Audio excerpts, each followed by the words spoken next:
Oi, eu sou o Ale Lopes, da Vitrópolis, e hoje a conversa é com a cantora e compositora Menian, após a nossa vinhetinha.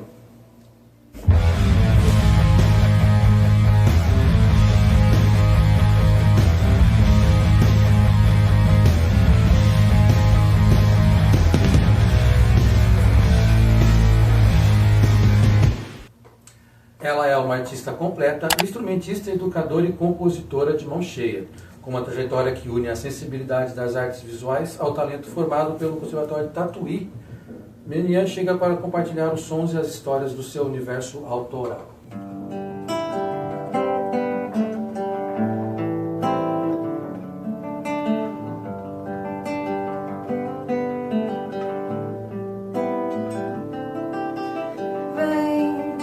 Certo de que escolheu viver coisas tão bonitas pra contar. Oi, tudo Olá, bem? tudo bem? Como é que você tá? Eu tô ótima, é um prazer estar aqui com vocês. O prazer é meu, eu sou muito simpática. Ó, vamos lá, vamos bater um papinho, tá bom?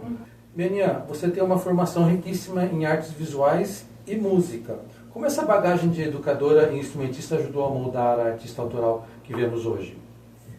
Bom, pois a minha faculdade, eu estava pensando bastante nisso, né? Eu fiz faculdade de arte e educação, aqui em Sorocaba mesmo, né, na Uniso, e foi um curso interdisciplinar, né? Então eu escolhi as artes visuais, porque eu sempre tive uma relação muito forte com o desenho, né, com o gesto, assim, no papel, a escrita, uma coisa bem fluida, assim.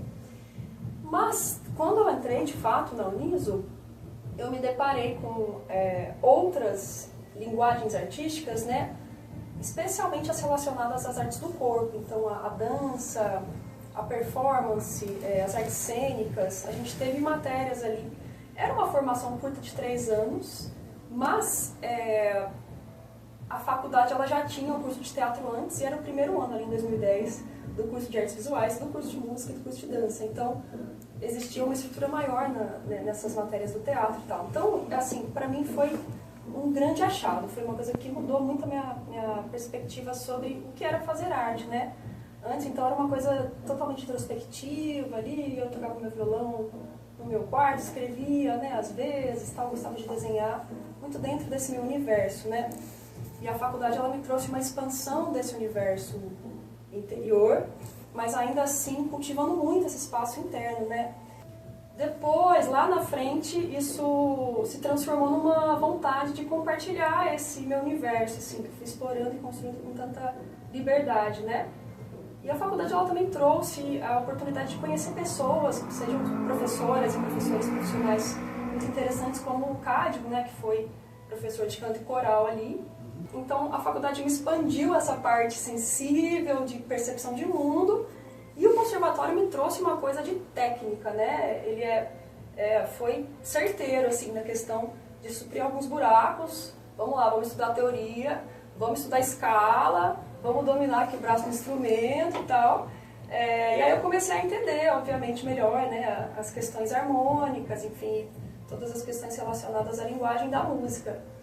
E isso veio com uma decisão de trabalhar com música mesmo, né?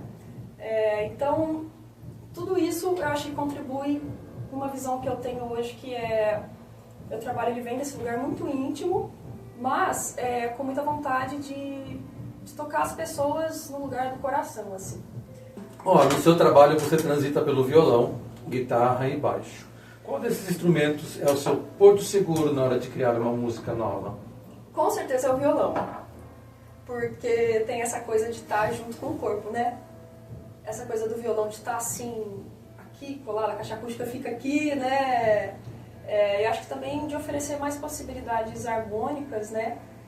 Eu acho que é o meu instrumento. Durante um tempo foi a guitarra também.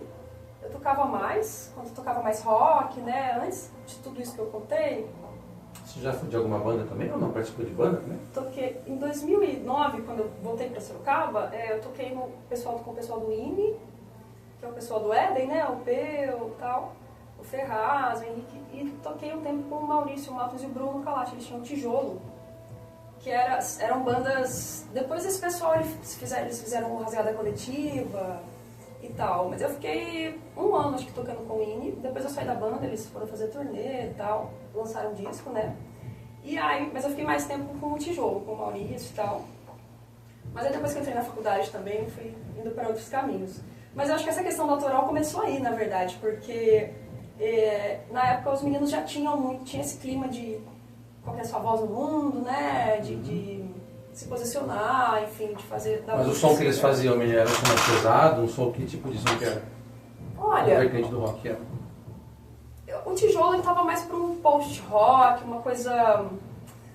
Eu não sei muito definir, assim, mas tinha algumas influências ali, né, desde a Nirvana, Jeff Buckley, a gente ouvia às vezes Bjork, Milton Nascimento. Então acabava, era um som bem fluido, com muita distorção, pesado, com mensagens críticas, né, geralmente da sociedade, uma certa melancolia, assim, também. Eu entendo que era um post-rock, uma coisa bem urbana, ruído, assim. O INI, eu não sei definir, assim, eles têm algumas harmonias que lembram bastante algumas coisas da bossa, da MPB, mas com ideias novas, assim, às vezes lembra uma coisa de progressivo também. Vale a pena conhecer o trabalho deles. Eu vou pesquisar, eu vou conhecer. Mas o interessante é que, como era rock, era essa vertente um pouco mais pesada, de repente você agora está tocando um pouco mais de MPB. É MPB mesmo, né? Não chega nem a ser pop, é MPB que você toca. Sim, eu me entendo mais nesse lugar. Cara, é completamente uma virada, né? Legal. Mas o rock nunca me deixou, assim, né? Acho que, no fundo, tá sempre ali uma... Você escuta de vez em quando alguma coisa? Opa, demais. Escuto bastante hardcore, que foi onde eu comecei a tocar. Eu gosto muito de Pink Floyd, meu pai ouvia demais. Ela escuta hardcore que vai compõe um MPB. Cara, que legal. Vocês músicos são fantásticos, cara. A gente fica meio limitado, não conseguia fazer nunca isso aqui. Imagina. Como a sua afinidade com o El Mendes e o ambiente do estúdio Matagal ajudaram você a tirar esse projeto do papel e registrar suas 9 faixas? São 9 faixas mesmo? Não, você não lançou as 9, né? Não lancei ainda. Eu lancei 3 singles, né? 3 faixas. Isso. E eu vou lançar as 9 como um álbum, né? No segundo semestre agora. Bom, o El Mendes, a gente se conheceu em 2023. A gente participava nós montamos uma gig, né? Uma banda para acompanhar a Angelique Farnokia, um show autoral dela no Sesc, né? E aí o El, ele estava produzindo a Angelique, ele gravou uma das faixas dela e tal, a gente saiu no estúdio dele, no Matagal, no estúdio Matagal. Então a gente se aproximou ali e tal. E aí depois de um tempo, nessa mesma ocasião, eu tinha participado de um show da Jaque Falquete, que é uma cantautora que ela estava começando a trabalhar com o trabalho, a focar só no trabalho dela, né? Então ela me convidou para participar do show dela. Eu saí do show dela, desse processo, muito inspirada, né? Pensando, nossa, é possível... assim, eu preciso dar um passo além de ter as minhas coisas, né? Porque as minhas músicas, elas estavam, tinha uma listinha com quantas músicas eu tinha e tal, quais estavam acabadas, mas estava guardado, né? Então, nesse processo aí, depois de participar do show da Jaque, conhecendo o El, depois de um tempo amadurecendo a ideia, eu pensei, bom, eu vou conversar com ela, então eu quero gravar essas músicas, pelo menos um registro, e eu acho que tem que ser no estúdio dele. E aí ele também foi de encontro com que ele já tinha pensado em me convidar, né? A gente começar uma parceria, e fui muito feliz nesse processo. Então, eu fiquei de 2024, de julho, até o começo de 2025, indo lá aos finais de semana, às vezes durante a semana também, nos períodos em que não tinha atividade no estúdio e que eu também não estava trabalhando nos outros projetos, para me dedicar a essa gravação, assim. No primeiro mês eu não via minha família no final de semana, eu não saía, eu foquei nisso, eu queria isso. Aí chegou um tempo que eu falei assim, não, peraí, preciso descansar, vamos lá. Mas a gente foi então nesse tempo muito fluido, o Wellington foi um grande parceiro nesse sentido de abraçar as possibilidades de fazer isso, né? E aí a gente começou testando ali, vamos gravar então tudo de uma vez, voz, violão, fiquei meio em dúvida, mas a gente foi testar, daí eu pensei, não, acho que vamos gravar em separado, porque a gente consegue editar melhor e tal, né? E aí esse álbum, 3 das faixas já foram lançadas, né? Que é o Pelo Fundo da Porta. Como que foi a escolha das 3? Você gravou as 9 de uma vez? Gravei e mixou as 9 de uma vez? Sim. Uma entrou depois, no meio do processo. Mas basicamente primeiro violão de todas, depois a voz. E como você chegou na escolha das três? É difícil? Pelo Vão da Porta foi um pouco, mas eu já tinha certeza de duas. Que é Pelo Vão da Porta, que foi o primeiro single, e Setembro. São duas músicas que acho que tem uma relação afetiva maior e eu gostei muito do resultado final, né? Agora, a Feito Criança, que foi a música que veio no meio, eu demorei um pouco mais pra... Na verdade, ela veio um pouco de sopetão, assim, essa terceira música, né? Eu tinha dúvidas com relação a que música lançar. E como é a primeira vez que eu estou lançando o meu trabalho, na verdade que eu estou lançando algum trabalho, assim, eu tava ainda tateando essa coisa de timing de lançamento e campanha, e você tem que fazer isso, e tem que engajar as redes sociais, aquela coisa toda. Então eu fiquei muito na dúvida de o quanto lançar antes, o quanto espaçar os lançamentos. Então foi tudo muito empírico. Mas assim, a escolha, os dois primeiros singles eu já tinha claro, que era Setembro e Pelo Vão da Porta, e Feito Criança veio muito de encontro com o que eu estava vivendo ali no momento, né? De retomar coisas da infância, de rever minha construção como pessoa. Então eu falei, eu acho que essa aqui vai ficar legal, acho que representa também bastante do álbum, assim. Então foi uma escolha de trazer nuances, né? Que nuances tem dentro desse álbum? Porque são composições de épocas diferentes. Acho que foi um pouco isso. O seu primeiro single traz uma mensagem de respiro e esperança. Hoje, com o álbum pronto, o que você mais gosta de observar através desse Vão da Porta na sua carreira? O primeiro respirar do sol pela luz da lua, mãe, que o brilho das horas é ação e o brilho da manhã também.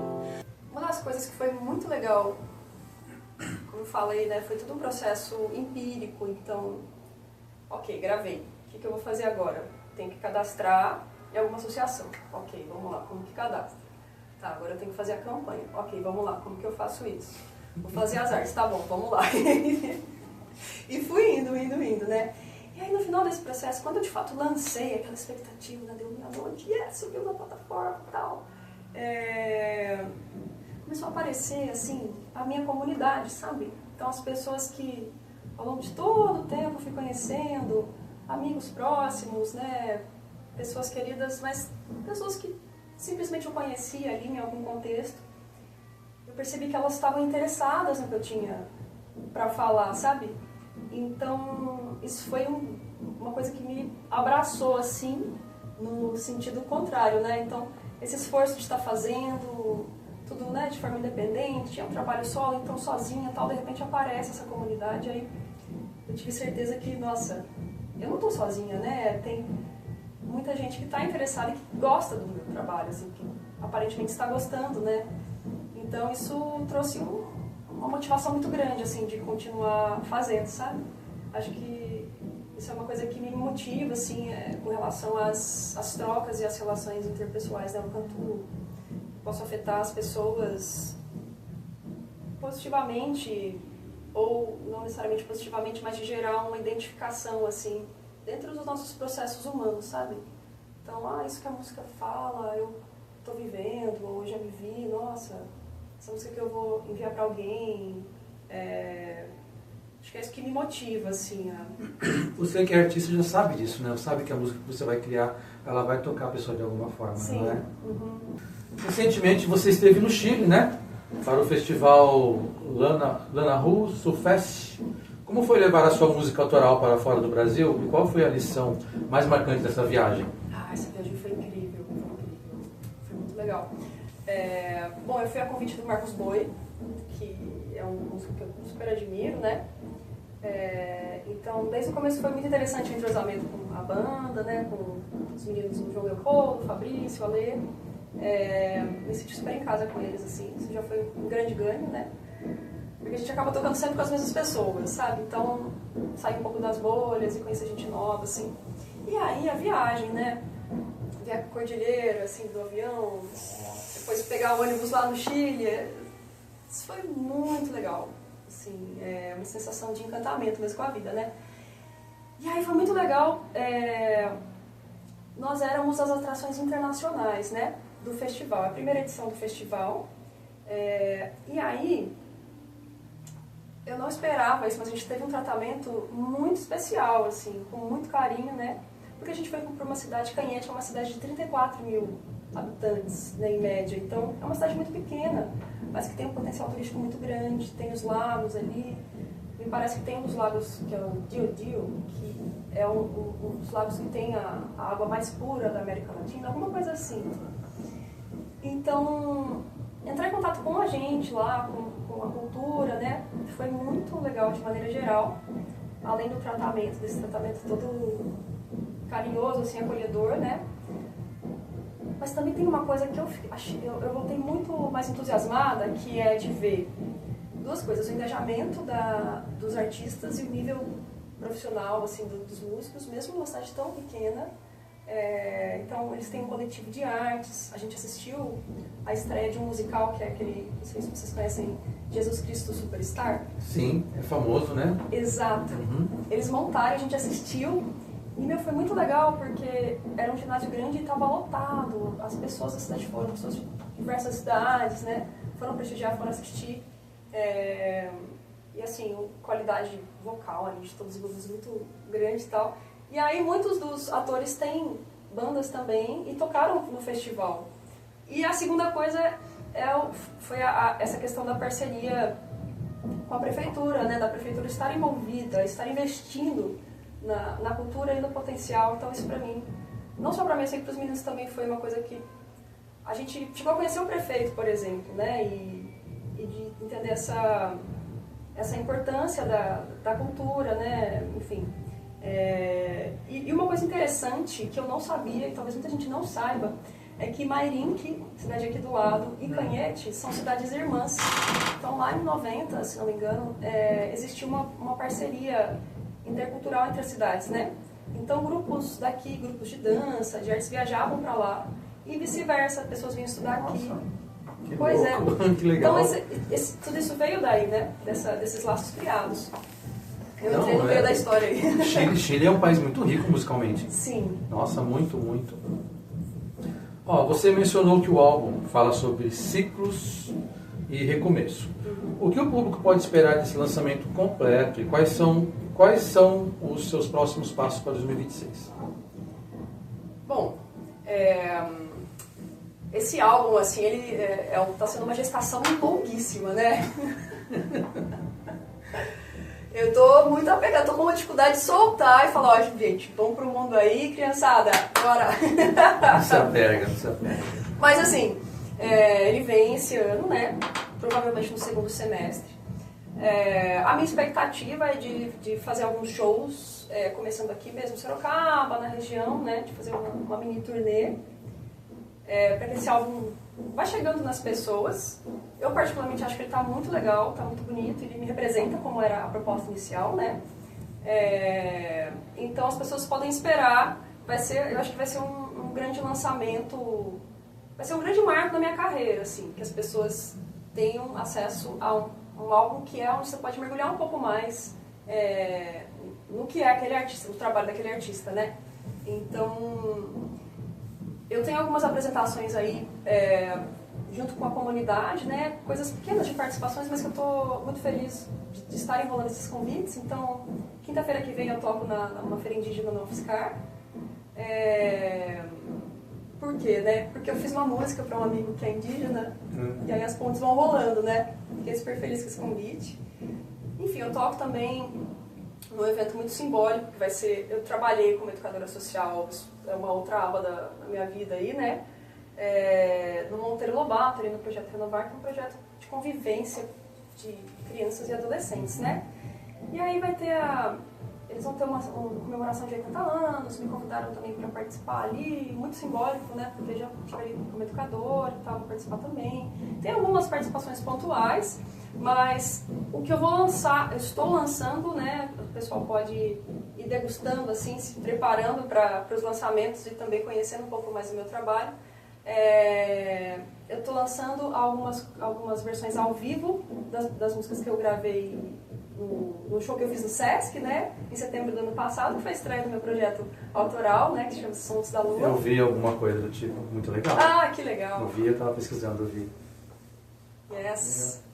E aí eu vou soltar ainda, tem algumas coisas desse momento, mas também tem a transmissão que foi feita ao vivo do festival no Chile. Então eu ainda vou pegar algumas coisinhas ali e soltar pro pessoal ver como que foi. Ai, que legal. Sim.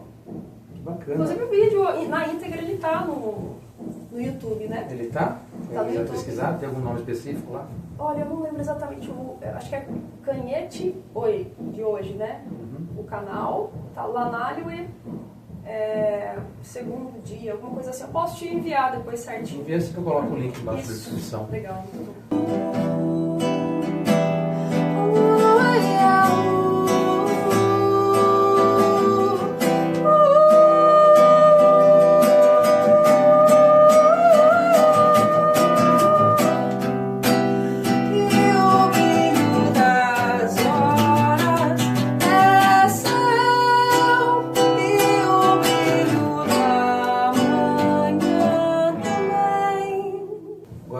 Perguntinha surpresinha ai. pra você aqui.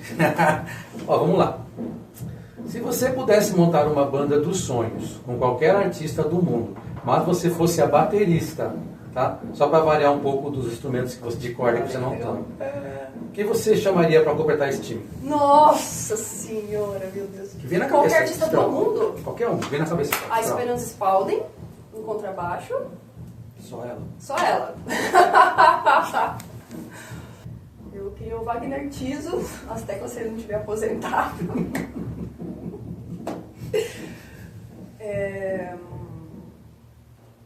David Gilmour na guitarra. Só ele. Tem que ter alguém do Brasil, né? O Wagner Tiso. E a Paulinha Cavalcilto no vocal. Paulinha Cavalcilto, pode ser sua próxima convidada, Sorocabana. Ah, é? Sim, tem um trabalho que tem muito a ver com rock também. Ah, que legal. Ela é cantautora. Trabalho maravilhoso, gosto muito dela, sou fã. Deve ser, porque chamou um monte de cara do mundo inteiro, chamou só ela aqui pra cantar, então quer mais o quê, né? Eu quero te perguntar sobre isso aqui. Ah, legal. Quero perguntar sobre você, que nós ganhamos. Nós ganhamos, vocês não, nós ganhamos. Agora quem quiser tem que comprar. Tá. Vamos lá. Isso aqui é uma imagem de um rosto com ombro, é isso? Isso. Então, o que seria isso aqui? Quem foi você que fez? Como que foi? Ah, legal. Então, essa é a capa de Pelo Vão da Porta, né? Que foi o meu primeiro single. Música maravilhosa que ela vai tocar para nós daqui a pouquinho. Quem fez a imagem foi a Maia, que é uma artista visual, né? E a gente entrou nesse processo. Ela fez as capas de todos os meus singles até agora. Provavelmente do álbum também vai ser em colaboração. Isso aqui é aquela técnica de água, né? Isso, é aquarela. Aquarela? Aquarela. Então a gente optou por um processo bem orgânico. Mas nos shows você tem para venda, não? Tenho. Ah, viu? Tenho. Aí no show se quiserem, tá? Assim Isso, exatamente. Está na lojinha. Show.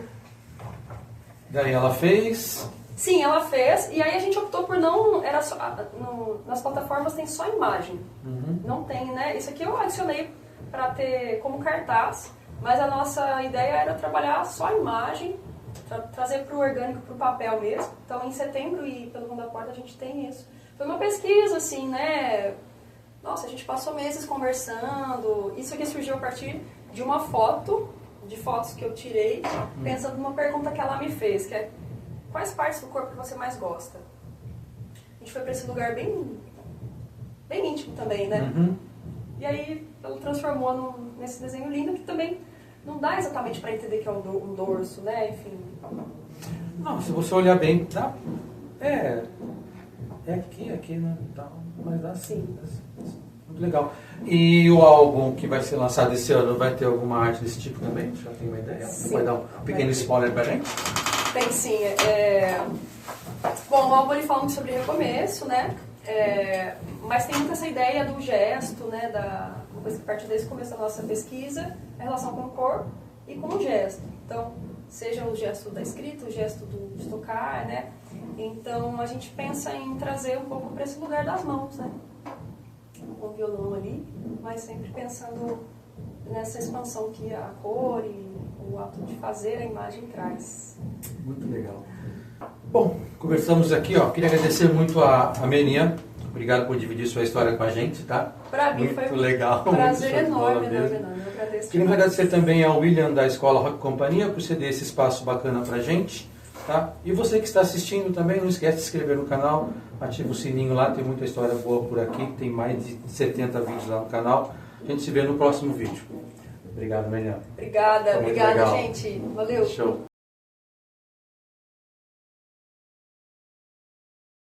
Da Porta, meu primeiro single, uma versão especial aqui para Vitrópolis.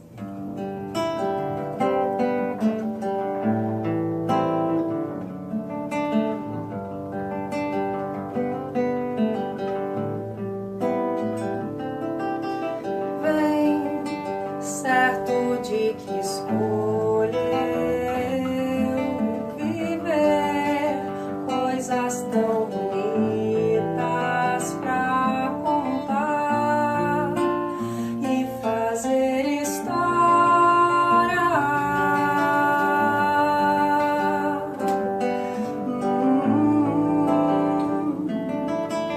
Vem, certa de que escolheu ser você, o primeiro respirar do sol, pela luz da lua.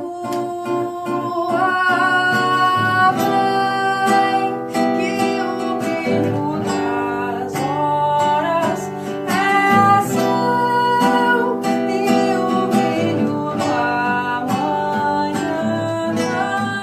também, deste claro despertar de estrelas pelo chão da vida.